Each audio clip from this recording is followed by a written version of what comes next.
the line, go straight then. Yeah, here you have parking cars. You can see that? Okay.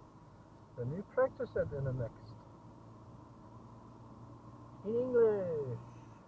Yes, we can do everything in English. So, we turn right now. Each cross have symbols on the ground, like arrows here. No, center it in the car, lift your place, and then in the middle, you pay attention for the white stripes. And this is that is the bus stop. We don't drive in the bus stop. Warum rede ich Deutsch und Englisch? Deutsch spreche ich für euch und Englisch für ihn. Ist das okay oder soll ich nur Englisch?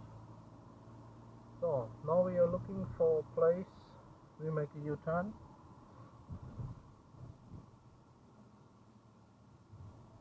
Where we can make a U-turn. Oh, we are making U-turn.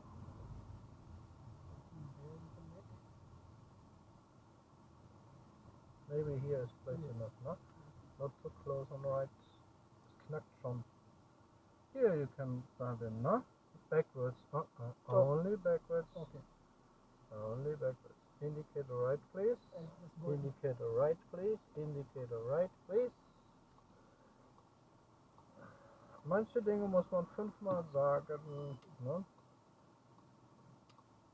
I don't know. Muss gucken. Check in front. Nobody there. Look around. Nobody there.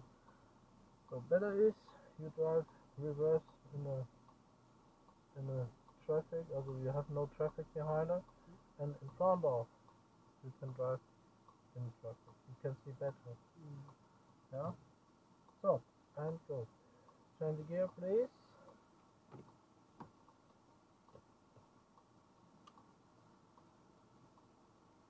Kurse kommen. Oh, da ist unser Taxidreiber wieder.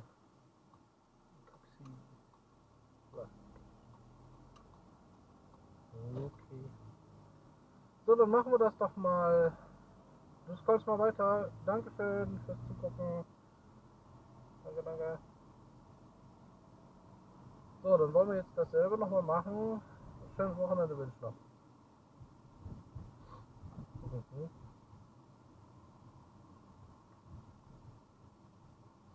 Und now we want to turn left.